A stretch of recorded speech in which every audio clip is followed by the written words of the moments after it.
have had so many views that you were saying, and we also looked at some reasons why we study the Old Testament. Necessary. We find out that the Old Testament tells us of God dealing with his people in the first two dispensations.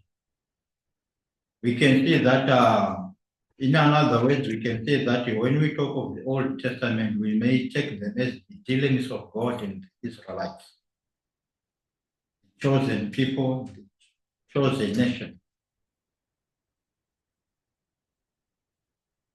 There were many nations, the Hivites, Canaanites were there, and so many other nations. God chose nations. He was dealing with. We also looked at number of dispensations. We said that how many dispensations we have.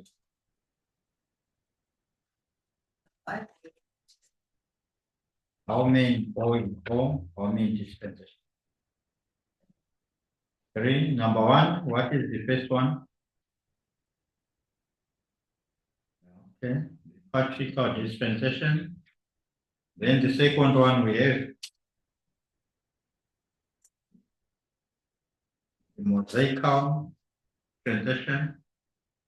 Then the third one,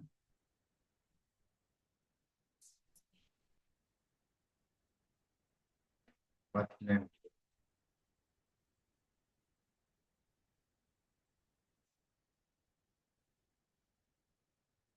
We can call it the Christian age, the Christian dispensation. Some writers they call it the dispensation of grace.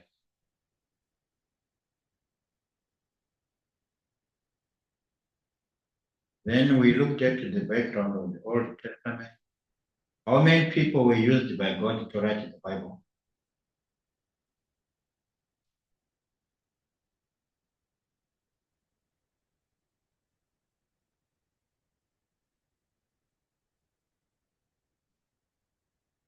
According to our notes, said that about 30 men were used by God to write it. And these people, they were from different places.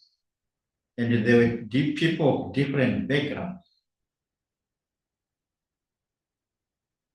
who were used by God. Some were educated, some were not educated. They were all used by God. Right? And it took about 1,200 years for the whole Bible to be compiled.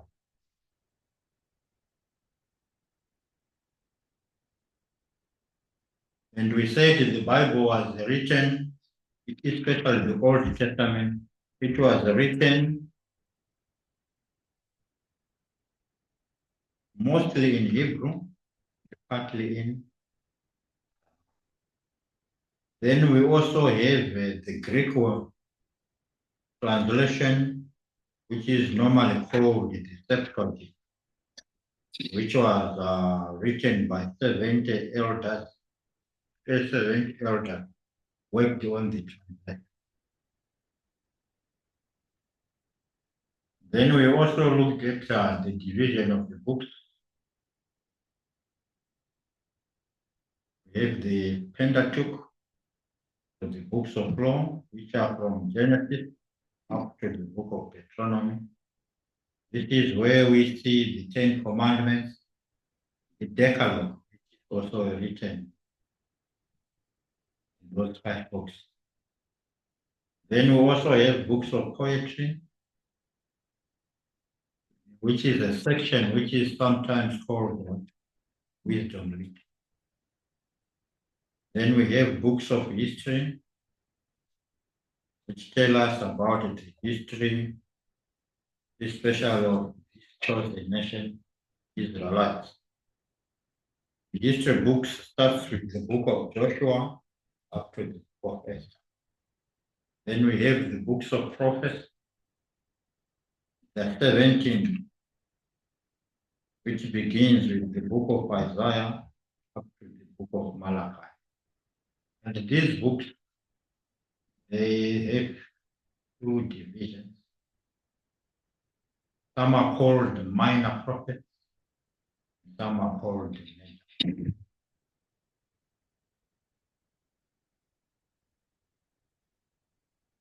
Need to understand them. Why should we study the Old Testament? Look at some reasons.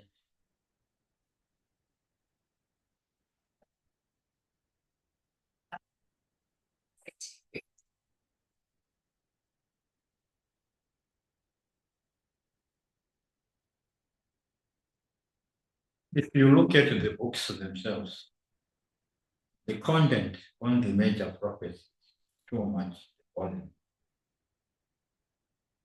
too much.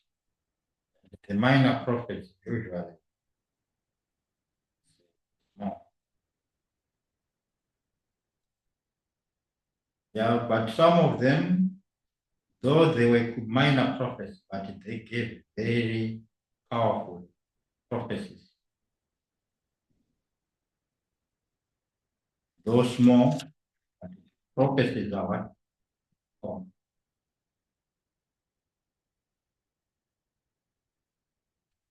Isaiah maybe was one of the great. Jeremiah also he was a great one.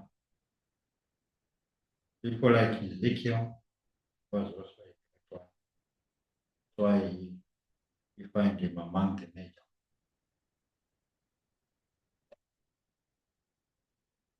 So we said we study the Old Testament to know all of God's will, to find comfort and hope, to learn from those who lived in the past and God is dealing with them, to understand the New Testament better. If we are to understand the New Testament better, we must first of all understand the Old Testament.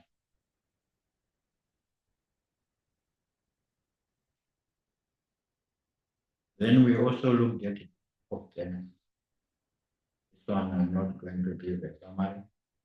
You are going to find all the information in the notes. But in short, it is a book of beginning. Now, key word in the book of Genesis, it is the word beginning. If you read Genesis chapter 1, verse number 1, says, in the beginning, God created what? Earth and what?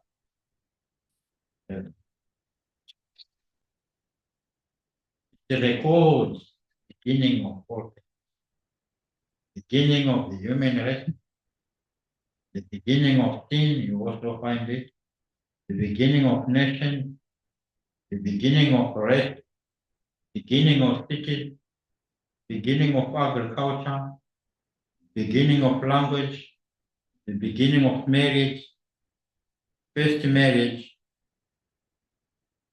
God himself was the marriage of.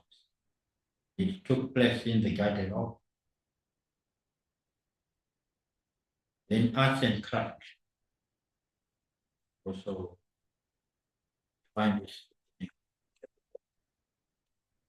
So in short, call it the book of beginning or of origins.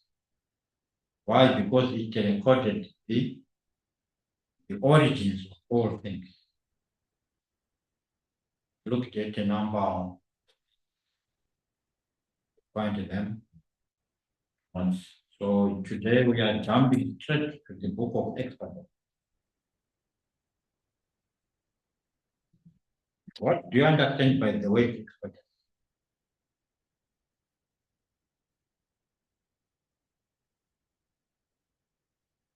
Whenever you hear the name Exodus, what comes to your mind? Departure. What else? What comes to your mind?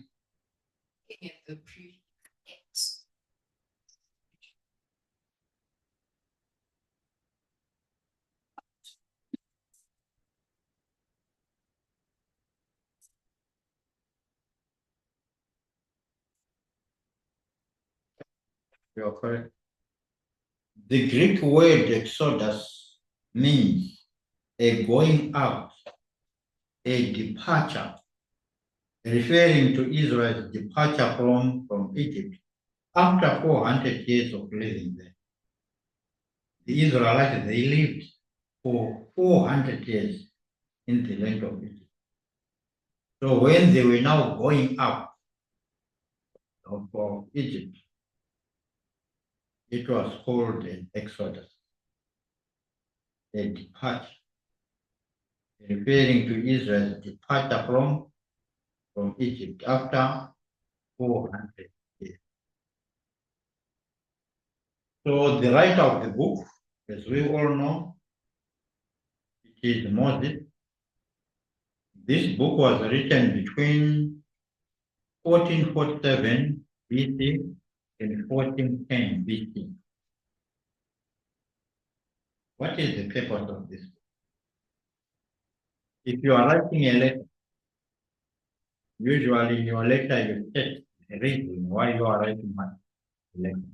And also each and every book of the Bible, it, it has got a purpose why that book was written. So the book of Exodus, it was written to be a permanent reminder of God's redemptive act on Passover night and his care and direction through the cloud of day and the pillar of the fire of night during his people's wilderness wanderings on the way to that. How can you summarize it? How can you make it short? Here we are saying it is a permanent what? Reminder of God's redemptive act, Passover. Which book talks about the Passover?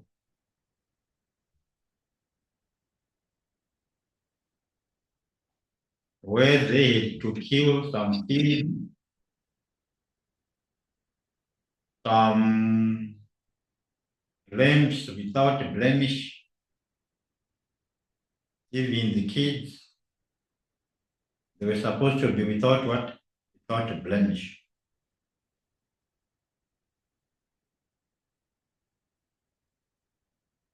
Okay, we shall come to that in Exodus chapter 12.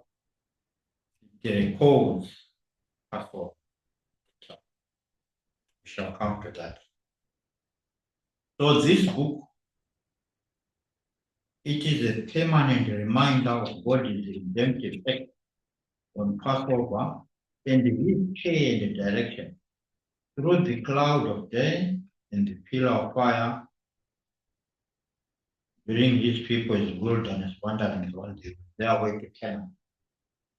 Let me say something about the pillar of cloud.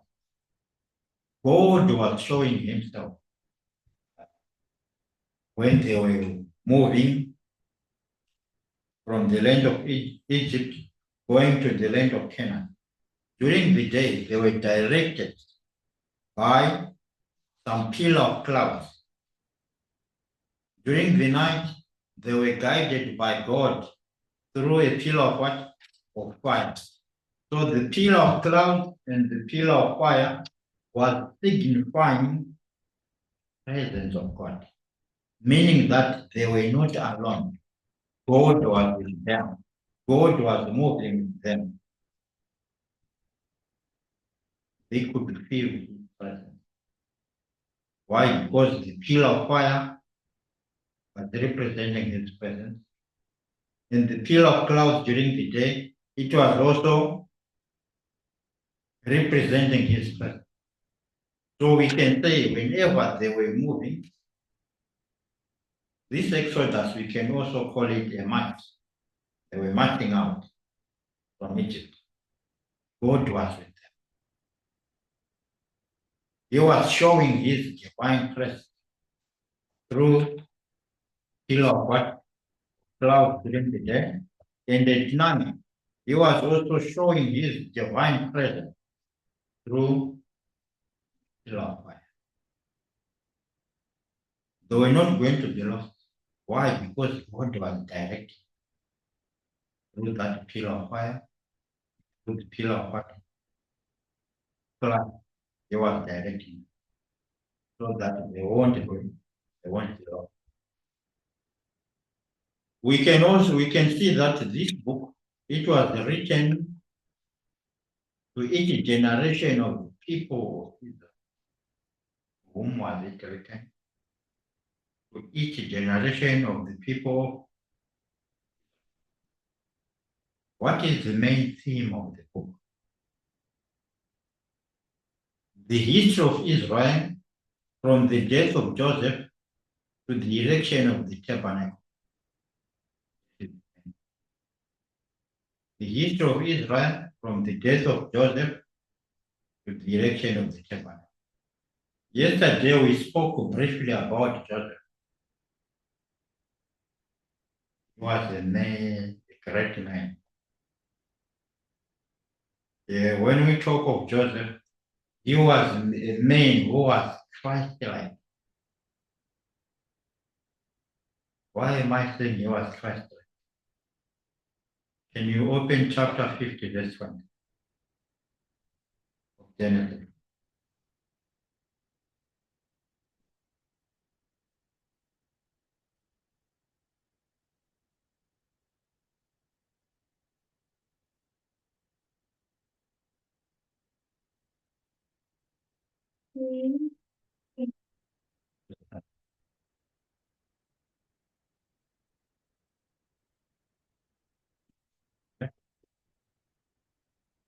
Genesis 50,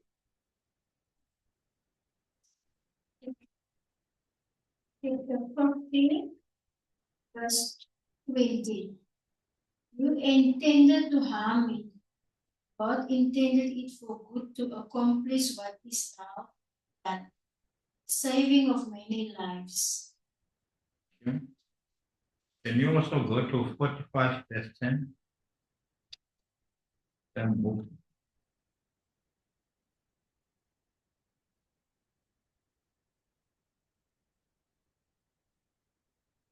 Genesis 45, verse 10. You shall live in the region of Goshen and be near me.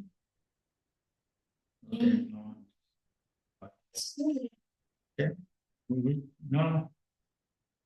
Can you read verse 5? Genesis 45, verse 5. And now, do not be distressed and do not be angry with yourselves for selling me here, because it was to save lives that God sent me ahead. That was when they discovered that it was Joseph. They were afraid that Joseph was going to kill them. But he said, don't be afraid. As for you, you had the intention to harm me. They had an intention to kill Joseph, but God did it for a purpose, so that he was going to save what? Many people. He was going to save many lives. Why I said Joseph was Christ-like? Okay. To forgive is divine. And to err it is divine to be forgiven. So I said he was Christ-like because he managed to forgive his brothers. Remember how he happened to be in Egypt. Number one, they put him in a pit. They wanted to kill him in that pit. But later on, some of the brothers, they had a plan to sell him to the Ishmaelites. Those Ishmaelites, they were the very people who brought him into what? They didn't know that what they were doing, it was a plan of God to take Joseph to Egypt so that he was going to preserve life. God knew that there was going to be famine throughout the whole world. even people in Canaan were going to be affected. Remember, in the book of Genesis, even his father was also brought to Egypt to preserve him to die from what? From famine. So we can see he forgave his brothers, and we see that Joseph was Christ-like. To forgive is very, very important. So our key word in the book of Exodus is the word deliverance. Deliverance. That is the key word. Then our key verse, it is also some verses which talk about the Passover. Chapter 12, verse 40, 43. Who can read? Exodus chapter 12, verses 40 to 43.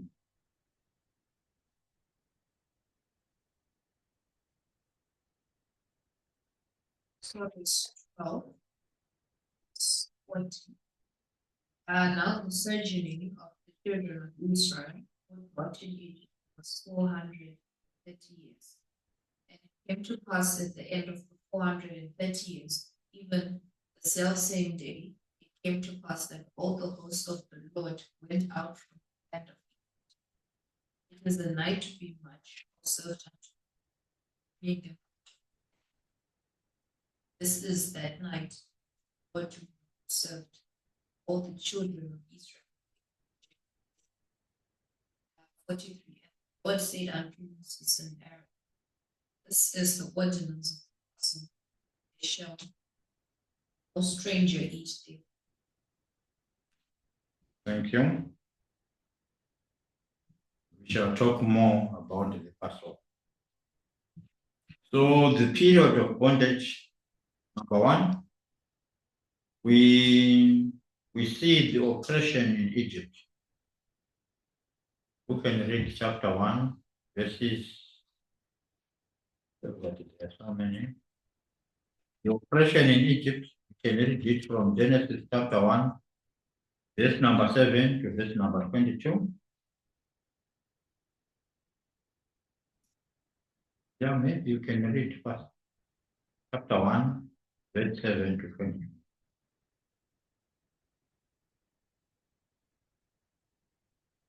So that we can understand maybe a bit how they were oppressed.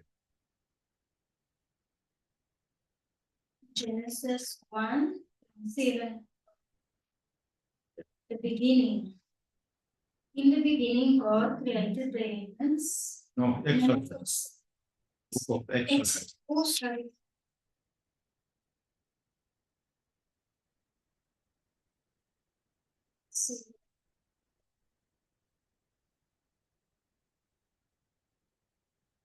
The Israelites were fruitful and multiplied greatly and became exceedingly numerous, so that the land was filled with them. Then a new king who did not know about Joseph came to power in Egypt. Look, he said to his people, the Israelites have become much too numerous for us. Come, we must deal shrewdly with them, or they will become even more numerous. And if war breaks out, we'll join our enemies, fight against us, and leave the country. So they put slaves, masters over them to oppress them, forced labor, and they built Pithom and Ramesses as store cities for Pharaoh. But the more they were oppressed, the more they multiplied and spread. So the Egyptians came to dread Israelites and worked them ruthlessly. They made their lives bitter with hard labor in thick and all kinds of work in the fields. In all their hard labor, the Egyptians used them ruthlessly. The king of Egypt said to the Hebrew midwives, whose names were Shiphrah and Puah, when you help the Hebrew women in childbirth and observe them on the delivery stool, if it is a boy, kill him. If it is a girl, let her live. The midwives, however, feared God, did not do what the king of Egypt had told them to do. They let the boys live. Then the king of Egypt summoned the midwives, asked them, why have you done this? Why have you let the boys live? Midwives answered, Pharaoh, Hebrew women are not like Egyptian women. They are vigorous and give birth before the midwives. So God was kind to the midwives. People increased and became even more numerous. And because the midwives feared God, He gave them families of their own. Then Pharaoh gave this order to all his people. Every boy that is born, you must throw into the Nile. Let every girl live. No, I can stop there. Here, the Bible is giving us a picture of the bondage. That these children of Israel, their stay in Egypt was not good. They were taken as slaves. They were given hard labor. They were supposed to do some tasks which were what? Which were too heavy. And some taskmasters, people who were forcing them to work, were appointed. So life was not that easy. And they also saw that the Israelites were multiplying. They were growing in numbers. So they were afraid that they were going to be what? To be outpowered by these people. They also thought that maybe the Israelites were going to join their enemies to fight them and defeat them. So they devised a plan to kill all the male children between the ages of 2 and below. We sometimes call it the massacre of the innocent. Remember, they were innocent babies. Babies who were born still very small and very innocent. They were killed. But only the female children were allowed to live. Why do you think they were killing the boys? Thank you. Same.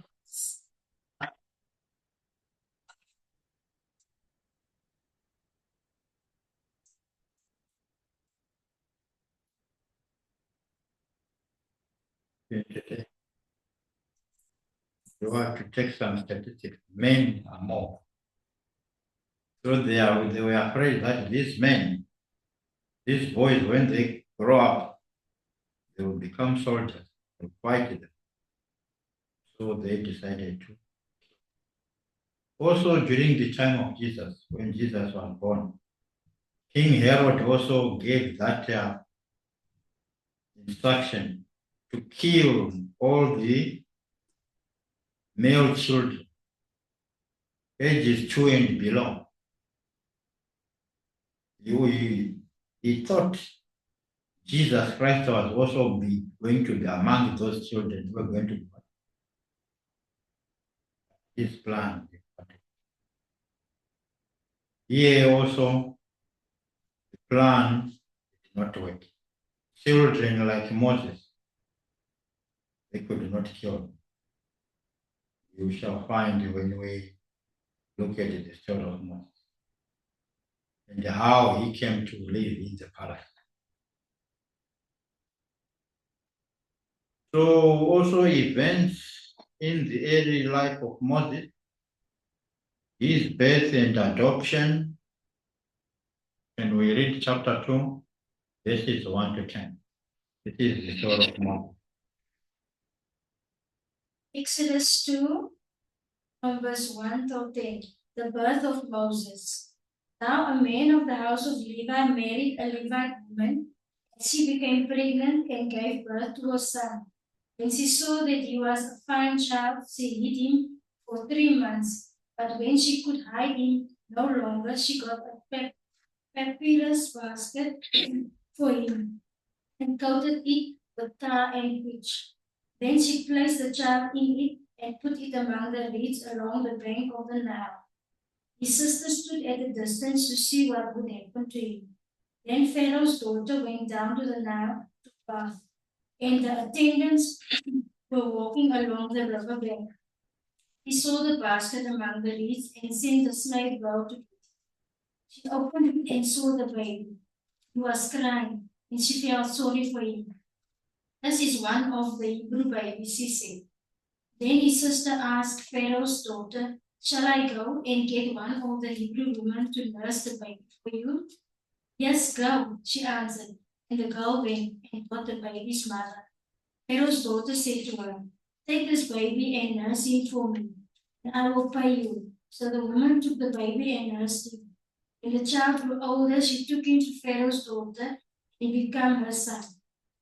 She named him Moses, saying, I drew him out of the water. Okay, thank you. And you will now see some circumstances surrounding the birth of Moses. He was born that time when male children were not wanted. So he as the mother, she had to devise a plan to save her baby. Put him in a basket, putting him among some reeds in the river bank. But the daughter of Pharaoh saw the baby. And it was also the plan of God that the mother of the child going to become. She was nesting her one back. Also enjoying some privileges of staying at what?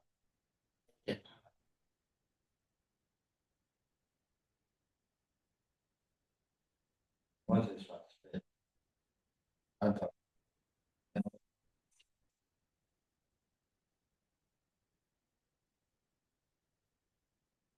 his freshly attempt to aid his brethren.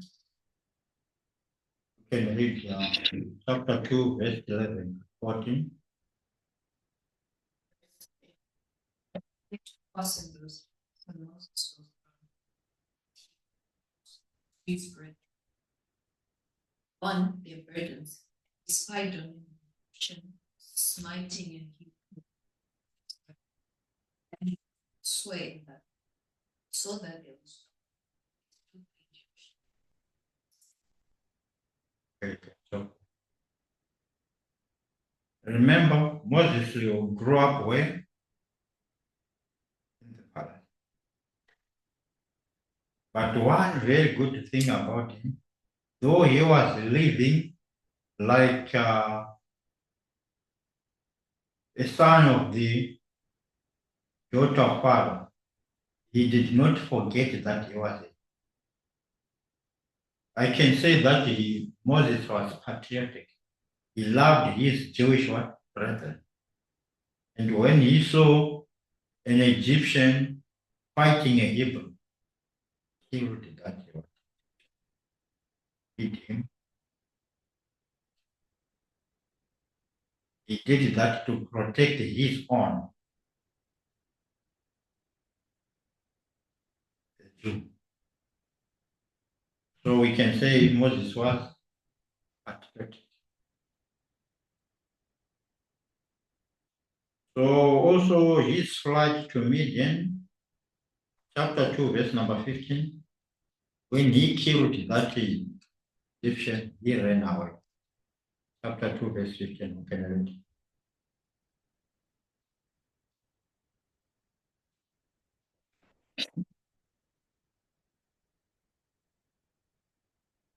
Verse 15.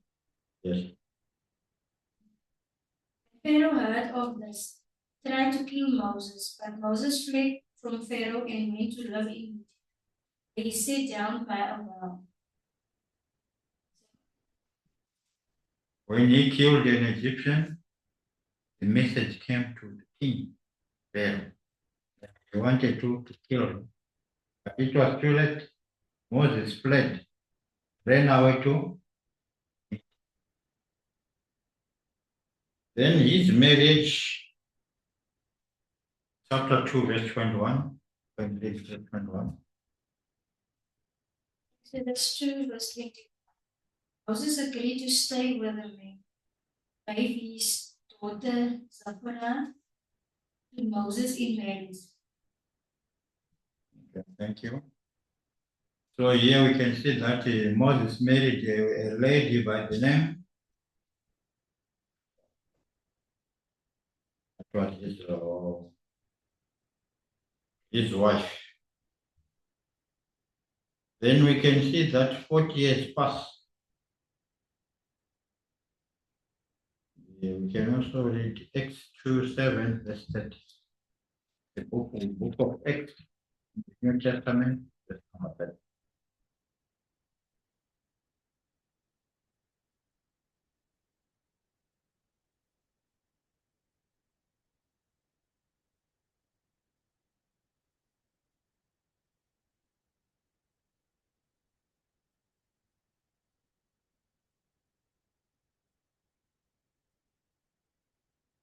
Book of Acts, chapter 7, verse 30.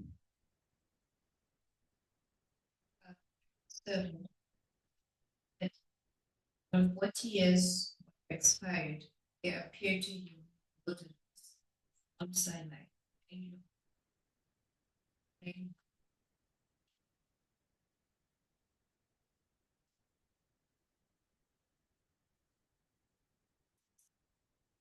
Then we are now going to look at the period of deliverance. The call of Moses at the burning bush. This is how Moses was called by God. This is how he was called to be a vessel of God, be someone who was going to be used by God. Chapter 3, we can read from verse 1 to verse 10. Exodus 3, verse 1 to verse 10. Now Moses was tending the flock of Jethro, his father-in-law, the priest of Midian, at the flock to the far side of and came to Horeb the mountain. There the angel of the Lord appeared to him in flames of fire from within a bush. Moses saw that though the bush was on fire, it did not burn up.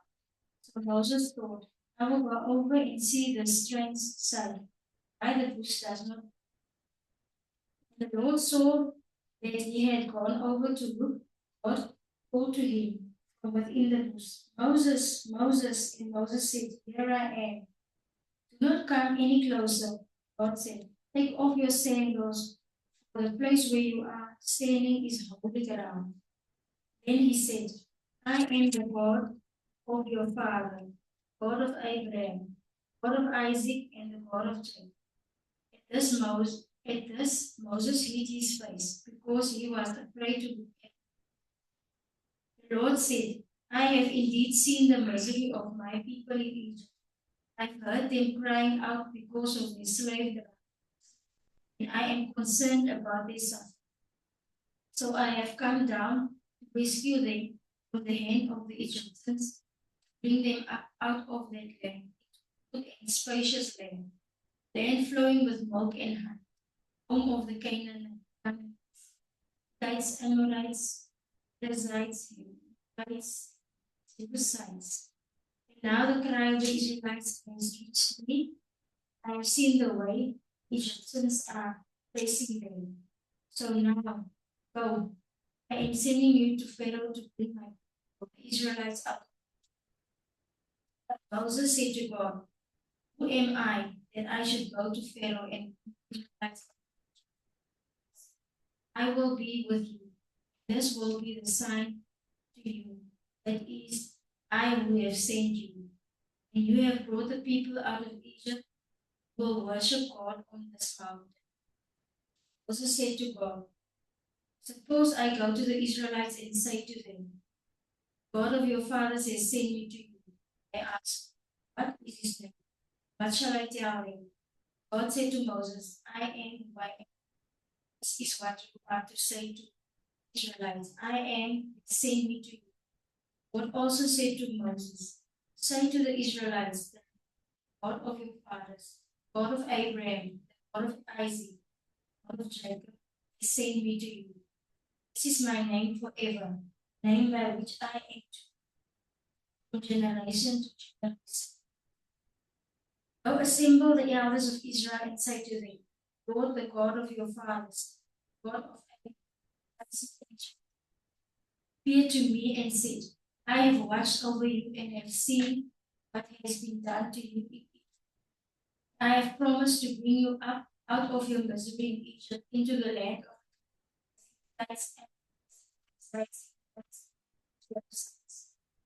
a land flowing with milk. The elders of Israel will listen to you. Then you and the elders are to go to the king of Egypt and say to him, the Lord, the God of the Hebrews, has met us. Let us take a 3-day journey into the desert to offer sacrifices to the Lord our God. Thank you. Here, you can see the encounter of Moses. He saw a burning bush, but the bush was not being consumed by the miracle. The moment you see a bush and fire, the bush must disappear.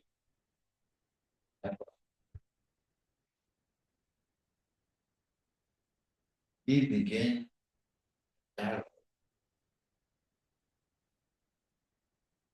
Land which you are stuck. Check out your what? Sandals, shoes, because you are one. And from there we can see that Moses was given assignment that you are supposed to deliver his people from the land of Egypt. God said he had their what? Their cry. They were crying. God from heaven. And he wanted to use someone to free them, take them out of that situation, take them out of bondage. So Moses was the man who was going to take that liberate the what? The Israelites, to deliver them from bondage. It was not an easy task. We can also see here that whenever God wants to use a man, he prepares. When Moses was living in the palace, God had already prepared Moses for the task which was ahead. And Moses was the right candidate to go and talk to Pharaoh. Why? Because he knew him face to face. Because he was staying with him in the palace. God prepared him for.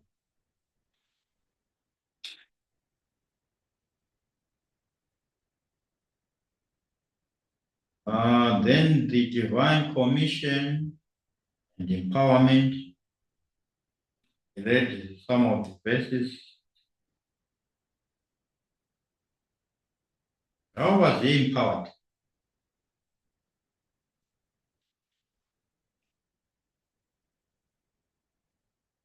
Remember, Moses gave some excuses when he was given a task by God. We understand Moses was a stammerer. He could not pronounce words properly, but he had a brother. His brother Aaron was going to help him. That mission, in the commission that God had already given, of delivering Israelites.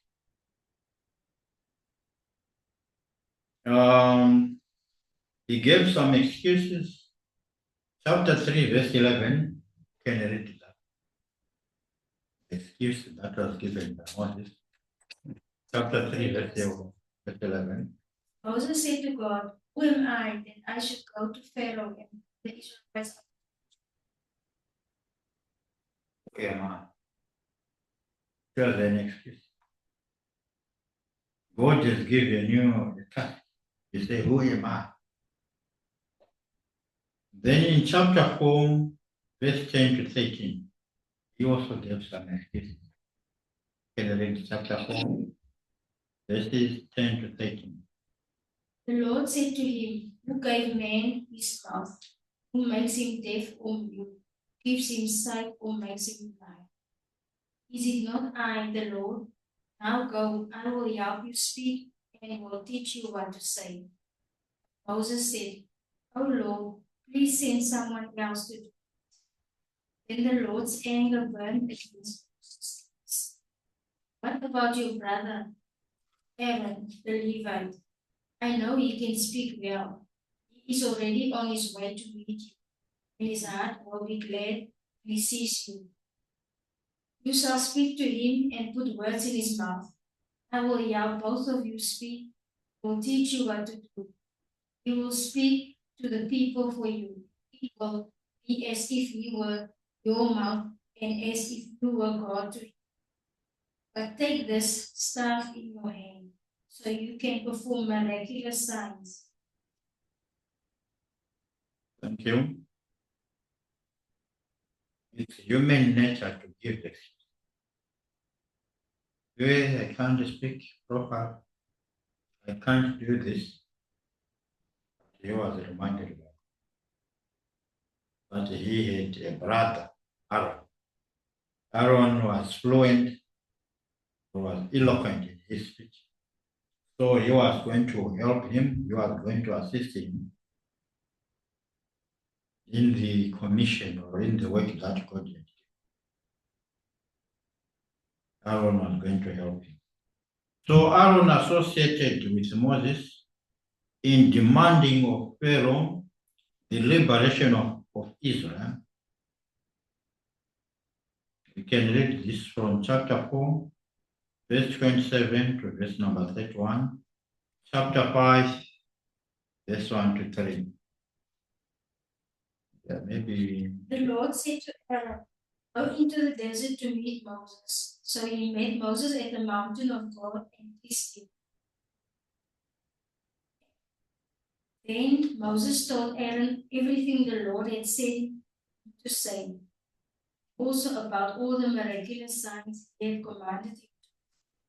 Moses and Aaron brought together all the elders of the Israelites.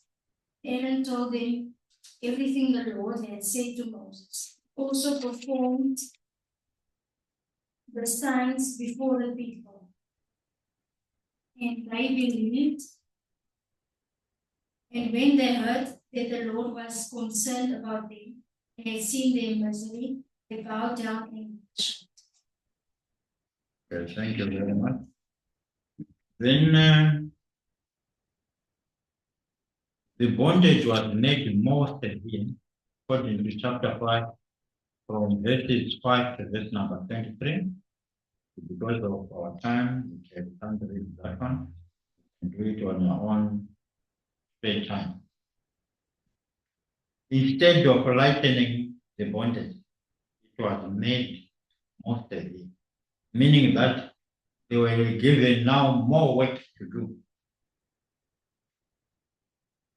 Then the divine instruction to Moses and Aaron, find this one in chapter 6, chapter number 7.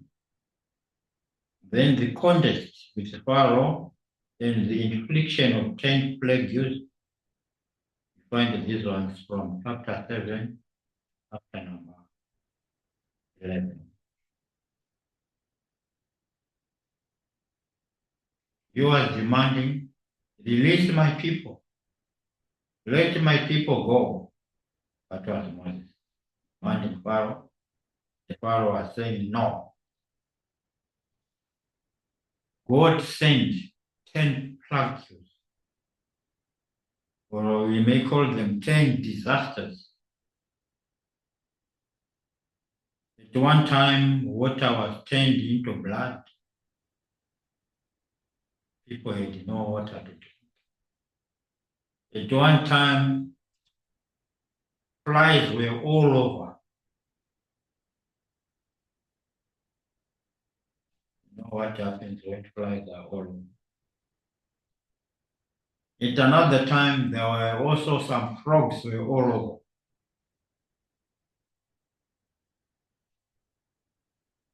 But the last one that prompted Pharaoh to release the Israelites, it was the death festival of both animals and people. That night, the angel of death killed even the Pharaoh's son and his animals also, those which were firstborns, they also died. That one prompted Pharaoh to say, no, Moses, you can now go with your people.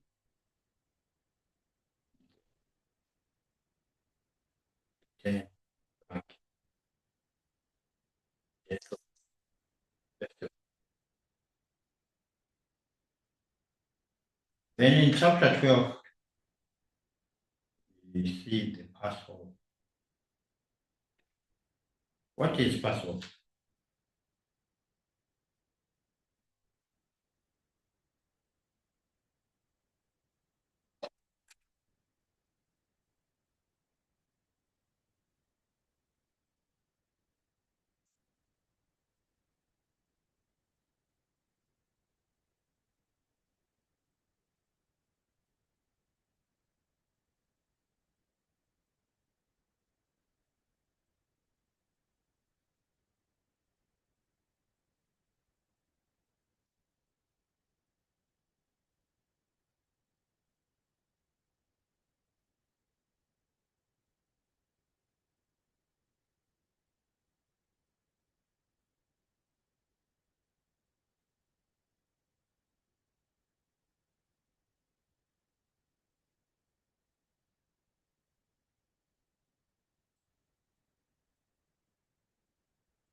In short, can say that it was a commemoration, which was held like, to commemorate or to remember how God delivered them the land of.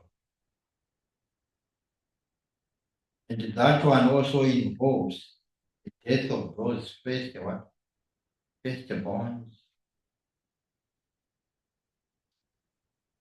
Here, according to chapter 12, they were given instruction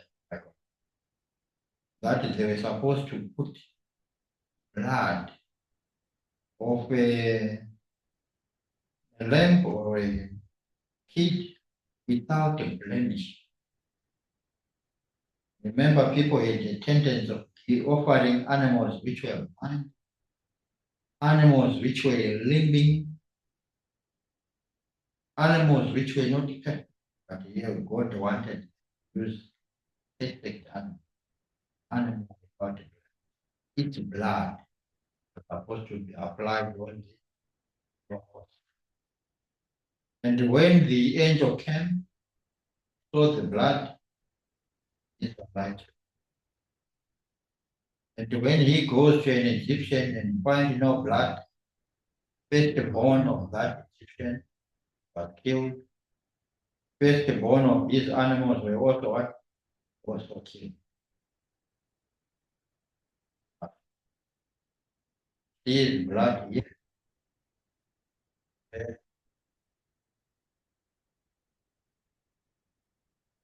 He comes here and see no blood, he will strike. Here you see some blood was spilled. There, no blood. Firstborn died, including the firstborn of the animals. So the following day or that night, people were crying. My son, my daughter.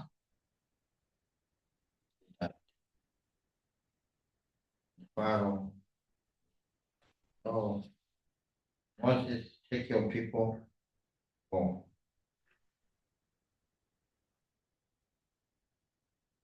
Lord's Supper, what do we commemorate? Today, there are people who are still observing Passover. Passover was supposed to be observed by the Jews only. Why? Because they were the people who were delivered from bondage. We Christians today, we celebrate the Lord's Supper, whereby we'll be remembering our Lord and Savior Jesus Christ. And at the same time, we will be preaching his death till he comes. That's the difference. Passover.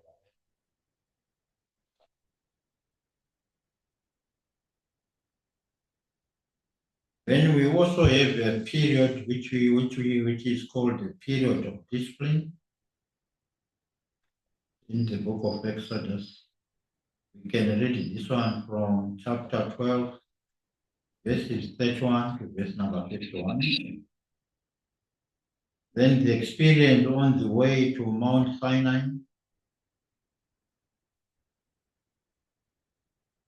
chapters 13 to chapter 18, tell us about it. On the way to the promised land, Canaan. A lot was happening while they were on their way to Canaan.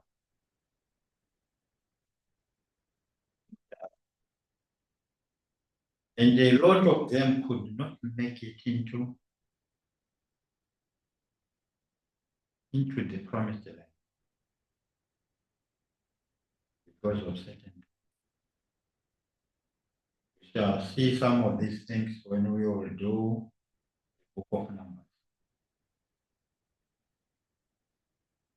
They murmured against Moses, talking against Moses while they were in the wilderness. They spoke against God. Remember, I said these people, they were fortunate enough. Why? Because they were moving with the presence of God. During the day, they could see the pillar of clouds, which was signifying the presence of God.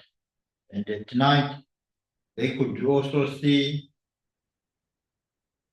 flames of fire, also representing the presence of what?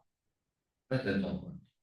But despite that, they spoke against. They spoke against their leader. Those are some of the experiences during the Exodus.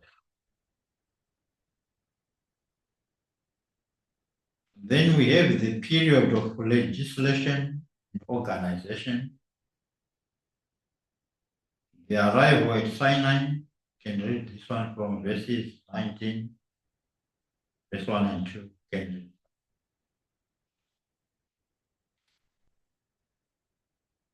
Chapter 19, verse 1 and 2.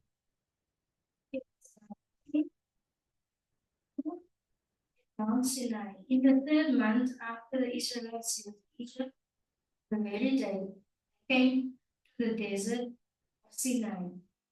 After they set out from Rephidim, they entered the desert of Sinai. Israel camped there in the desert. Here it was just they arrived. They arrived at Mount Sinai. Then the appearance of Jehovah upon the mountain. If you read all of the chapter, you can see the appearance of Jehovah upon the mount. Then the giving of the 10 Commandments, we find this one in chapter 20. Other laws proclaimed, we find this one from chapters 21 to chapter 24. Then directions concerning the building of the tabernacle, chapters 25 to chapter 27. What is the tabernacle?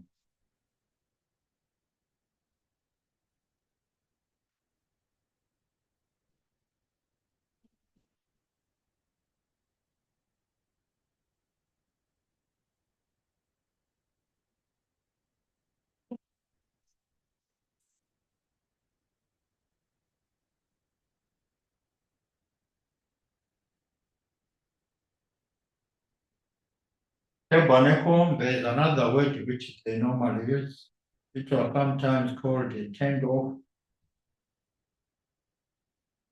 A tabernacle, it was something which was portable, something that can be carried. The pitch, and what? The temple is something which is permanent. It's built, bricks, becomes permanent. The tabernacle was something they could what? They could pitch. They can carry it with them wherever they go.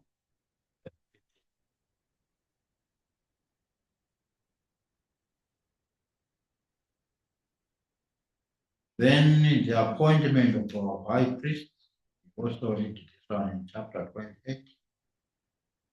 Remember, there were priests, the raw priests, they were mediators between God and man.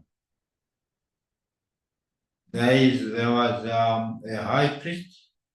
The high priest will enter into the most holy place, which is sometimes called Holy of Holies. But before he could give some sacrifices, he would give sacrifices for his own sins. Then after that, he could do it for behalf of the people. That was later, between men and then the worship of the golden calf. You find this one in chapter 32. We can read from verse 1 to verse 9.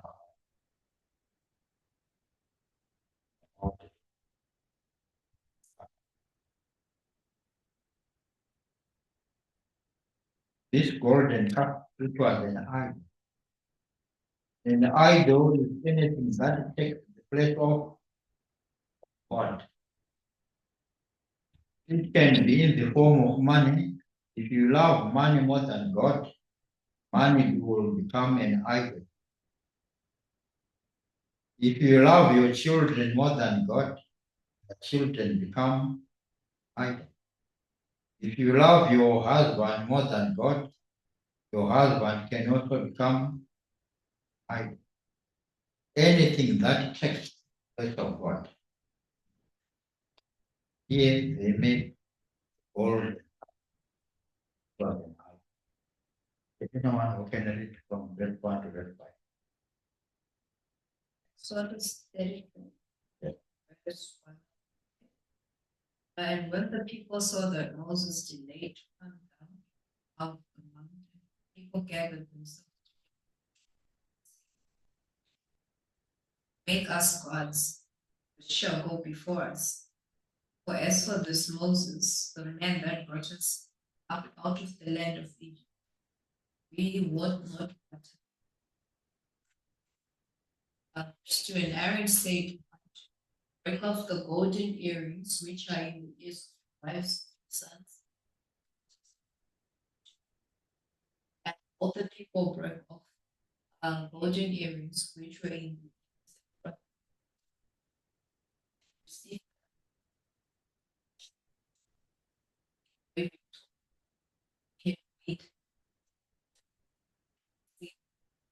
Like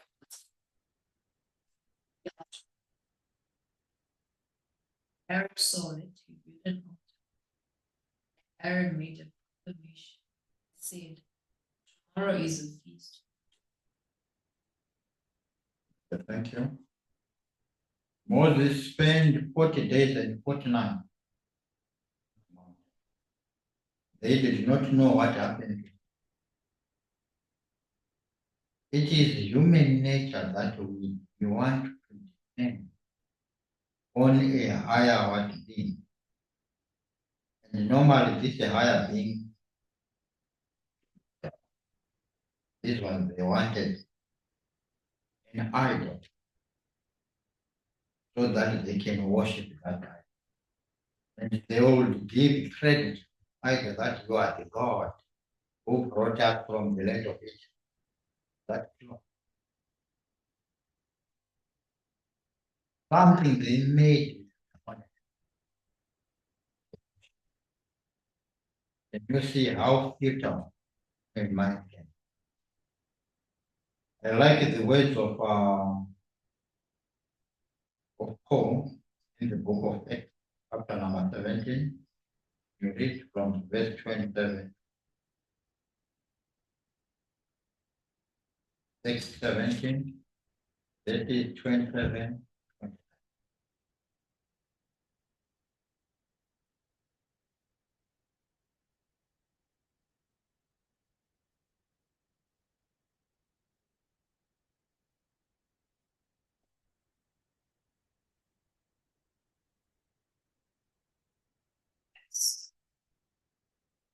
Strength. They shall seek the Lord, if haply they might kill him and find him. O ye be not far from every one of us, for in you we live and have our being.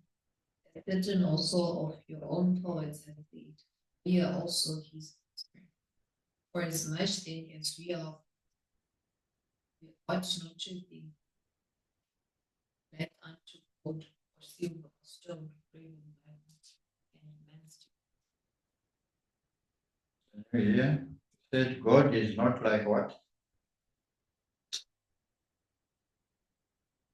But according to Exodus chapter 32, they made an idol out of gold. And they started to worship. God is not far from each one. I can say that God is only a prayer away from you. The moment you engage in prayer, you are already talking. But if you look here, these are worship. Things they made with their own hand. God is not made with God cannot be made out of what?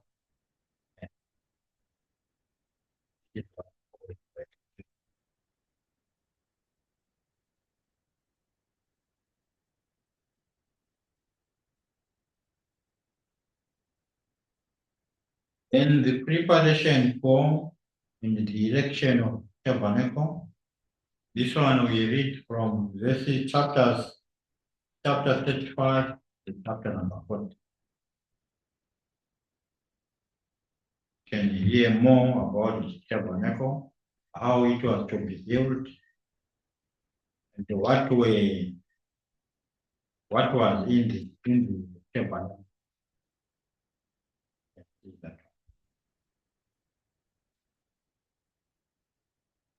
Chapters 35 to 40. We are jumping to the book of Leviticus.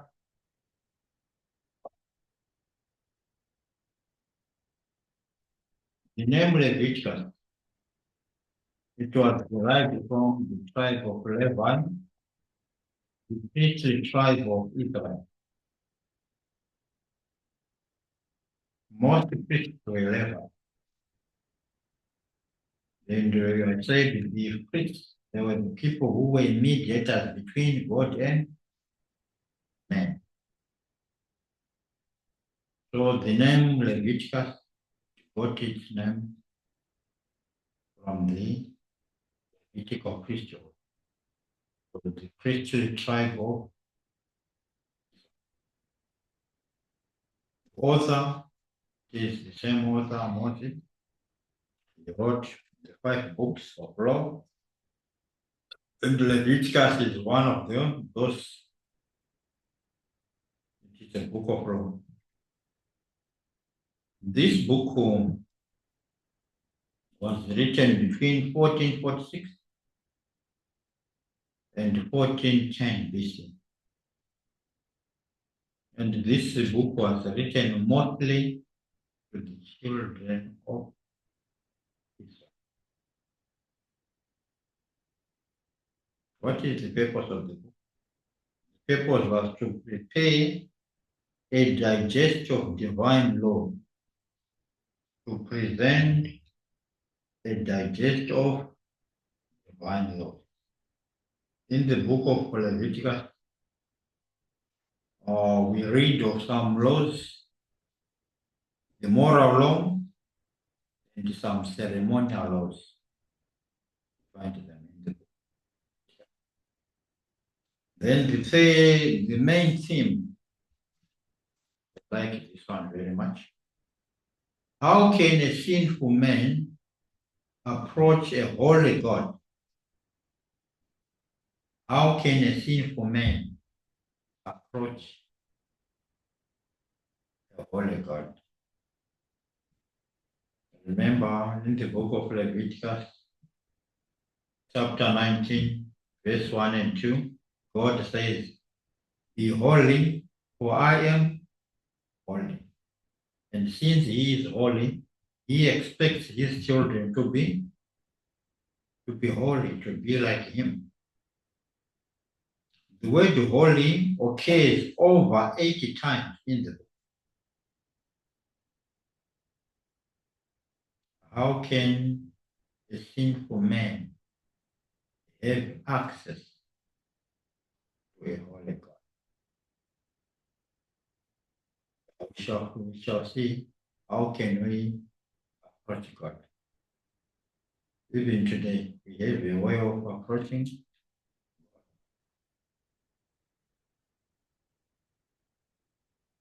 Then some key words, we have 2 words, word access and the word holiness. How can we have access to God? How can we approach the Holy God? Chapter 19, who can read the rest?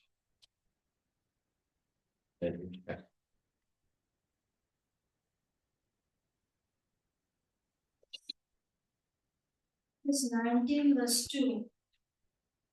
Speak to the entire assembly of Israel and say to them, "Be holy, because I, the Lord your God, am Thank you very much. God says, be holy, because He is. Sometimes we need our children, we tell them to be what we are not.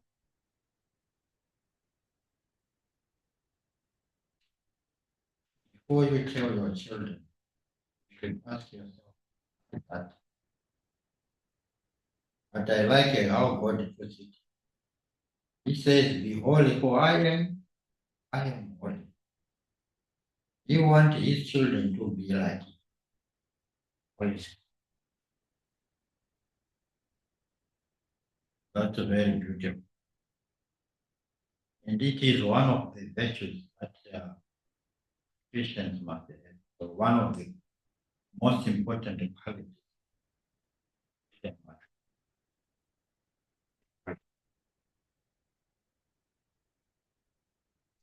Sure.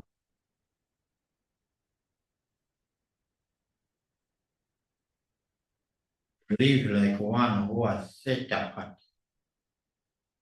To be someone who was sanctified or who is sanctified. That's very. So the companion book of Leviticus of the Hebrews.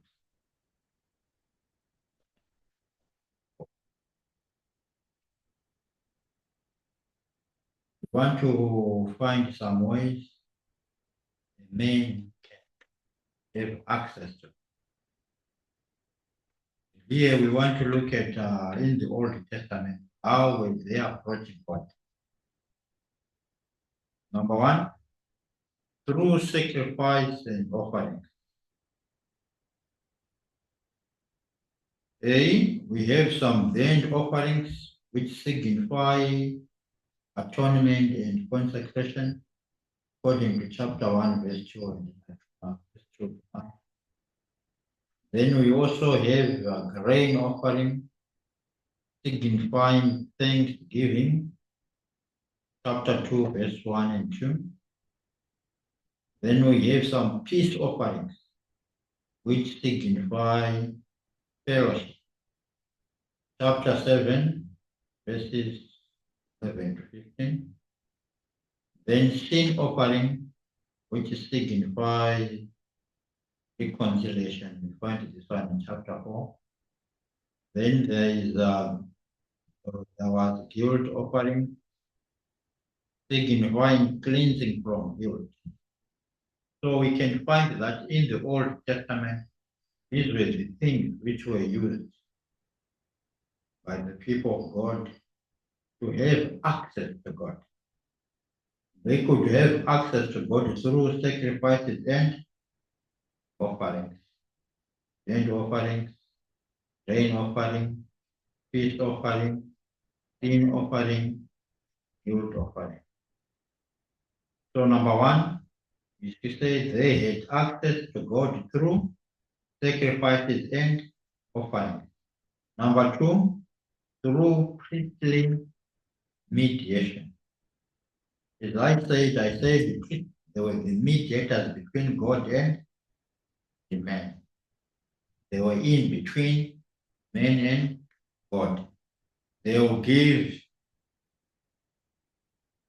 some offerings first to go to for their own sins, the high priest for his own sins, and he will also offer for. So the human priesthood, Paul can read it in chapter 8, verses 1 to 5. The cleansing, chapter 6, chapter 8, verse 6. Garments of priest, you can also find that one in chapter 8, verse 7 to verse number 13. Atonement for chapter 8.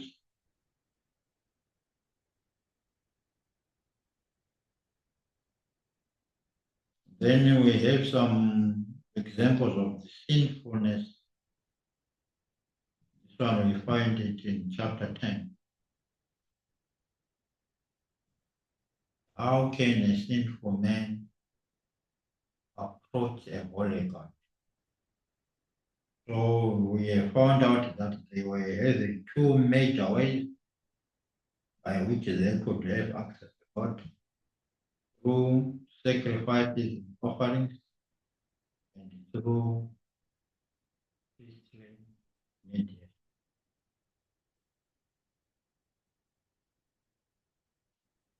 Some special enactment governing Israel. Number one is to food. Chapter number 11. Children of Israel, they were given a list of things that they were supposed to eat and a list of things they were not supposed to.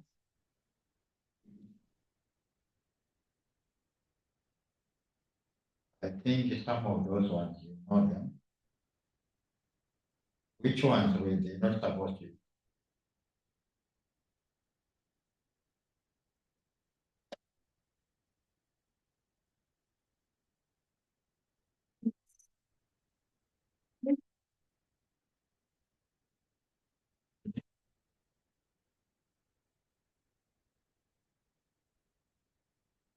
Clean, clean.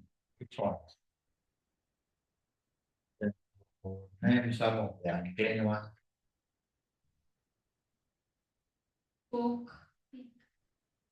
Pig, okay, pork. We're not supposed to eat meat from pig, which is pork. What else?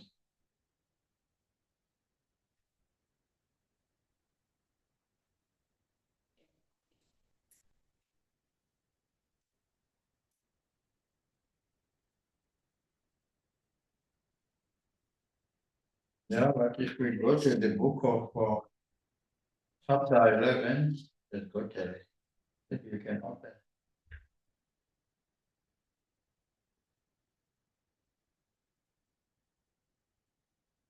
Chapter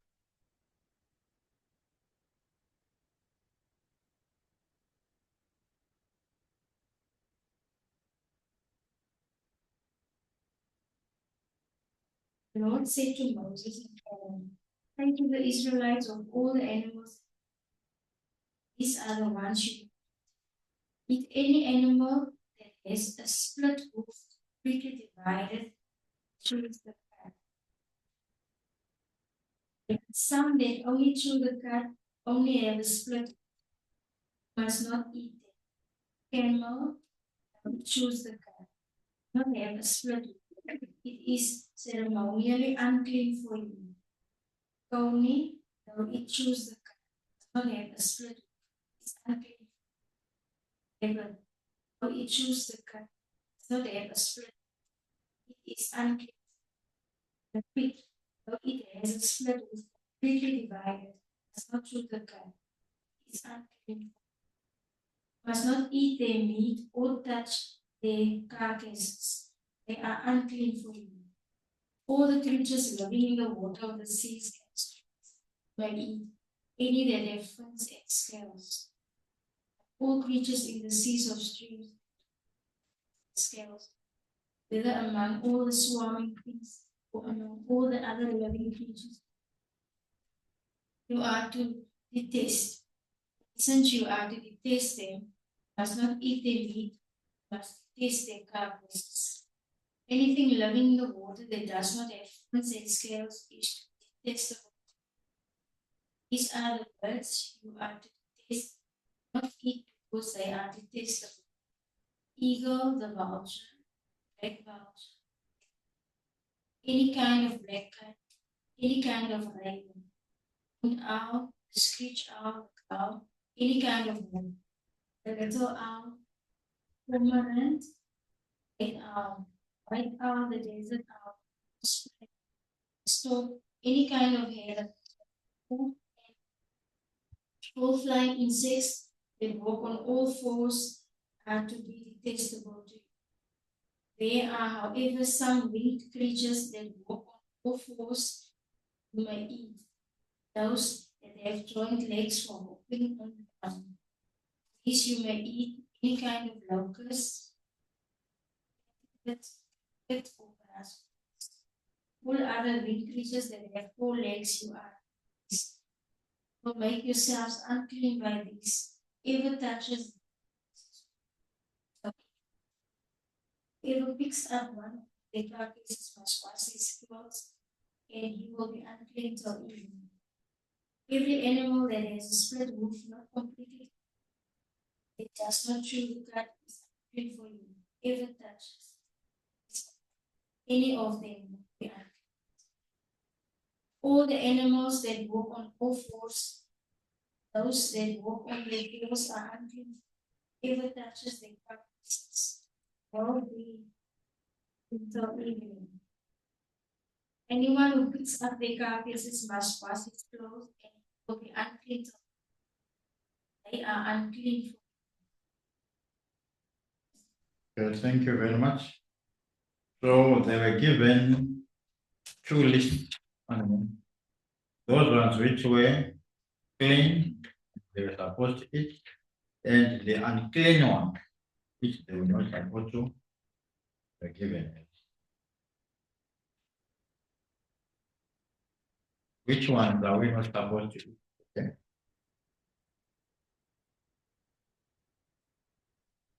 There's some animals we are not supposed to eat.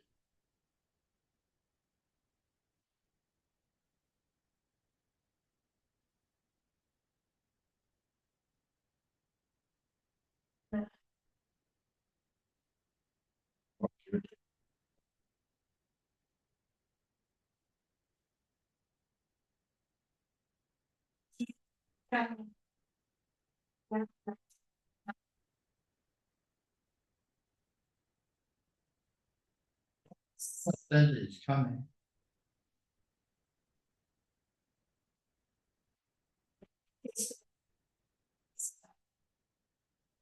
allowed to eat some of those animals. Yes.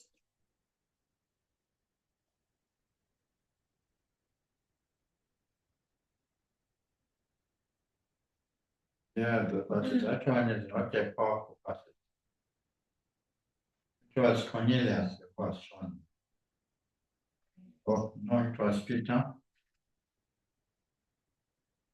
And God said, why do you call unclean something I have made clean?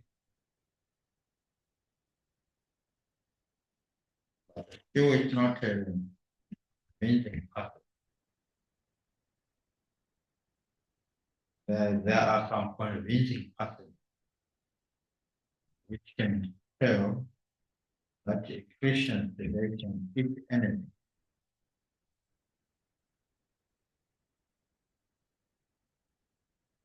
But as for the Israelites, they were supposed to eat some, they were not supposed to eat others.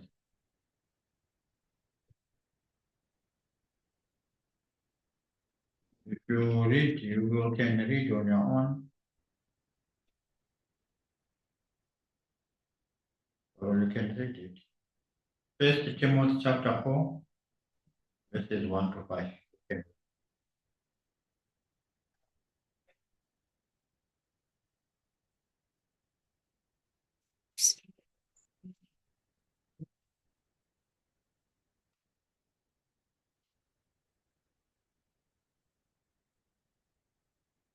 Like having a conscience theory, I reading to and stay which God can create, receive to thank Him, every tree. Every creature of God is good, and nothing to be refused if it be received with thanksgiving. It is sanctified.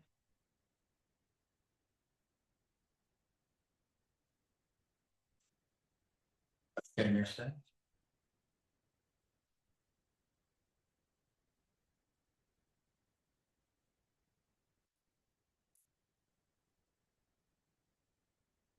What makes it clean? What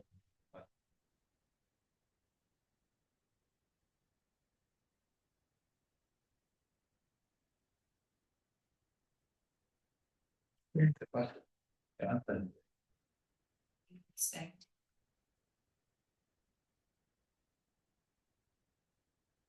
okay. Fine. More about that one. So as to cleanliness, sanitation, customs, morals, etc., all emphasizing purity of life as a condition of divine favor. We read these ones from chapter 12, chapter 20. Talks about cleanliness, sanitation, Jewish customs, the moral laws, all emphasizing purity. Then purity of offerings. We also read this one from verse chapter 1, chapter 20. Then we have the 5 annual feasts which were held by the Jews. Number 1, we have the feast of the Passover beginning April 14, and when they were eating this feast, they were commemorating the Exodus, marching out.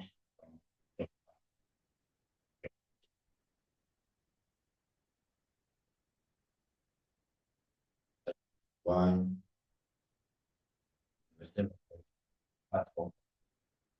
commemorate then the feast of Pentecost, the 6th of June, that's when it was held.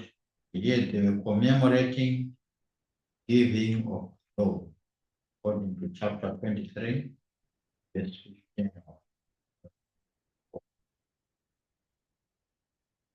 Okay, before we go to here, who can open chapter Leviticus 23, verse 5? Leviticus 23, verse number 5. Leviticus 23, verse 5.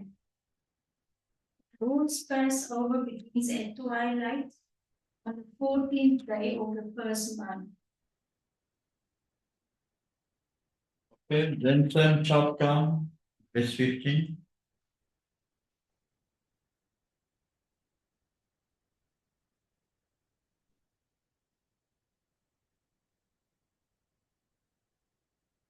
From the day after the Sabbath, the day you brought the sheaf of the wife of the count of 7 full weeks. Okay, so we are saying that the feast of the Pentecost, when they were holding this feast, they were commemorating the giving of God. Then there was also the Feast of Trumpets, which was held on the 1st of October. Can you read from verse 23? Feast of Trumpets. God said to Moses, say to the Israelites, on the first day of the 7th month, you are to have a day of sacred assembly commemorated trumpet blast. Do no regular work. Present an offering made to the Lord by fire.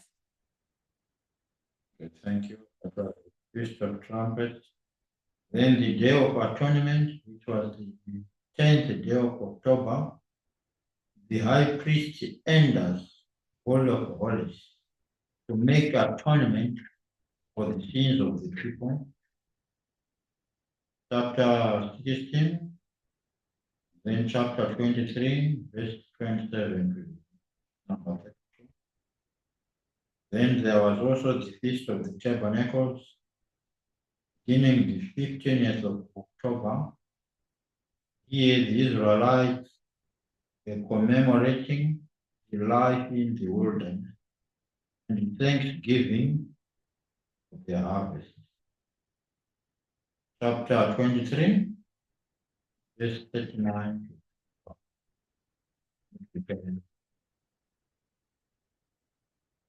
Chapter 23, verse 39, verse number 40. Verse 23, 39. So beginning with the 15th day of the 7th month, after you have gathered the crops of the land, celebrate the festival to the 7 days. The first day is a day of rest, and the 8th day also is a day of rest. On the first day, you are to take the choice fruit from the trees and palm fronds, leafy branches and poplars and rejoice before the Lord your God for 7 days. Thank you. Then some general enactment instruction. We have what is called the sabbatical year, which was held 1 to 7 years. Ground was left untilled. You can read this one in chapter 25, verse 7. Sabbatical year. This one, once every 7 years, land was not supposed to be plowed. You leave it, grass is growing in it. If there are trees, you leave them grow. If there are other plants, you just leave them grow. The whole year. You won't have to plow. This year it was called sabbatical what? Sabbatical year. Ground was left untilled, meaning it was not plowed. God, in his wisdom, he knows everything that pertains to our lives. If the land should be productive, to be fertile, it must be left unplowed so that it regains its what? power. Okay, we can read chapter 25, verse 2 to 7. The Lord said to Moses on Mount Sinai, speak to the Israelites and say to them, when you enter the land I am going to give, the land itself must observe a Sabbath. For 6 years sow your fields, and for 6 years prune your vineyards, gather their crops. But in the seventh year the land is to have a Sabbath of rest, a Sabbath to the Lord. Do not sow your fields or prune your vineyards. Do not reap what grows of itself or harvest grapes of tender vines. The land is to have a year of rest. Whatever the land yields during the Sabbath will be food for you, for yourself, your manservant and maidservant, and a hired worker and temporary resident who live among you, as well as for your livestock, the wild animals in the land. If the land produces, maybe. Thank you. So here the land was also supposed to rest. You to be, it becomes more better when you grow crops other year. Harvest you are going to get, find that it will be much better than God knows. But those who do agriculture, they also copy from the Bible. Things which were put in place by God. Then we have the year of Jubilee, once which was held once in 50 years. The slaves were liberated, debtors were freed, and a general restitution took place. The year of Jubilee. Verse chapter 25, verse 8 to 16.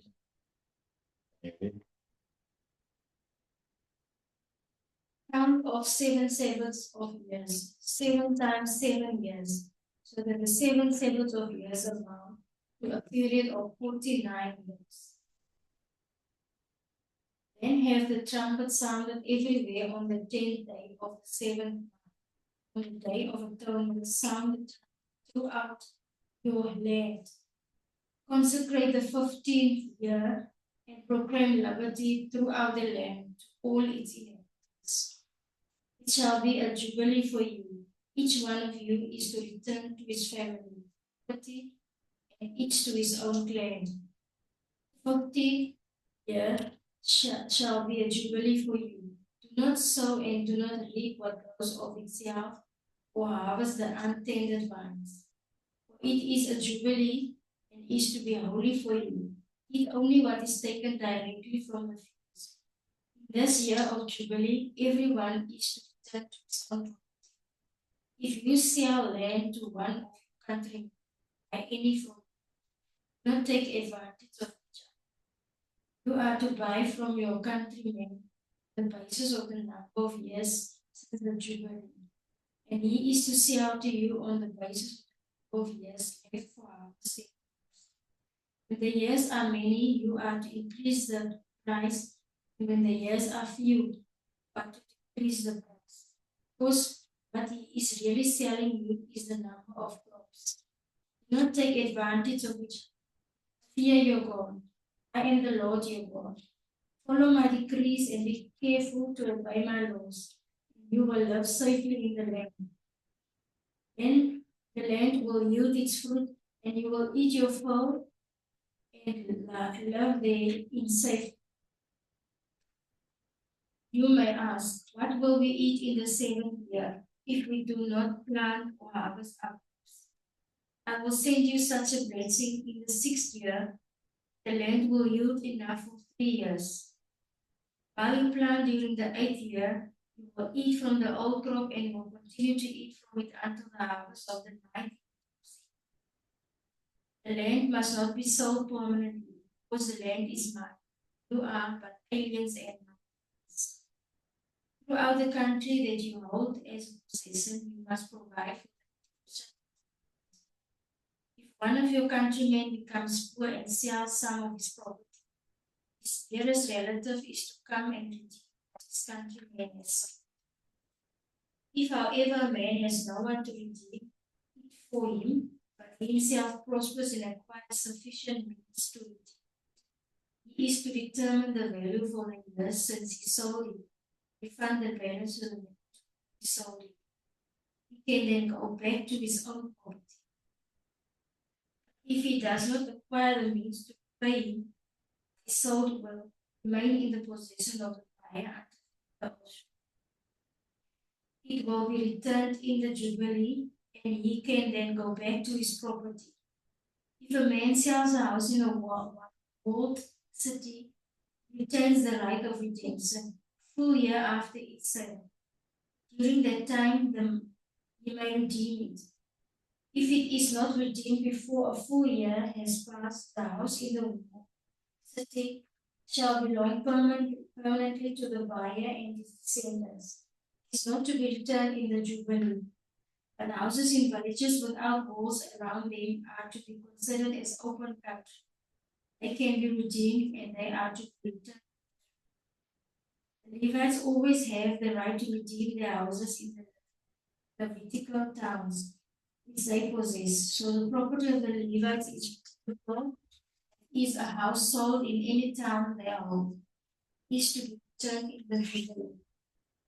Because the houses in the towns of the Levites are their property among the Israelites. Pasture land belonging to their towns must not be sold. It is their permanent possession. Thank you. I'm sure you have heard much or you have understood much about the year of Jubilee. There were people who owned slaves. I'm sure you know a slave. Slaves are people who had no right. They can be used. They could even go to the extent maybe even of killing them. They had no right. But after 50 years, they were supposed to be set. If you own some slaves, you have used them for all the years, but on the 50th year of Jubilee, you're supposed to and let them go to their parents and live their own lives. They will be no longer what? No longer. Yeah. Suppose you were owing someone some money, you are a debtor. Debtors were also supposed to be set free. That your credit is cancelled. You no longer owe me because it is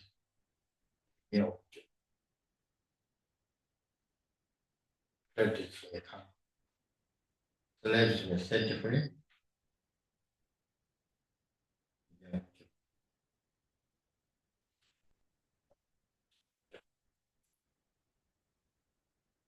Then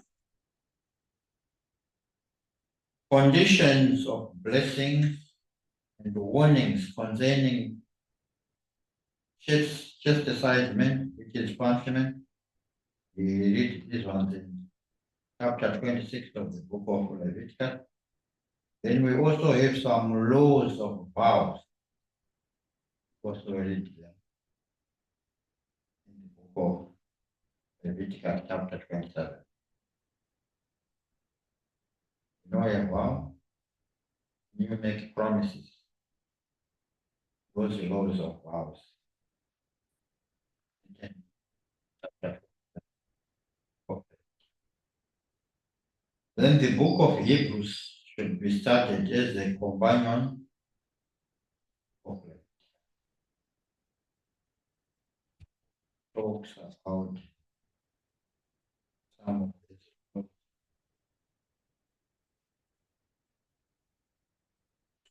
Started of April says, abandonment. Think 49. And yeah. Oh, we live. Okay. Father, we thank you. Thank you for the precious moment, precious time you have done for me. Thank you so much, Father. We really appreciate this moment. We know that it is your word and it is your word. And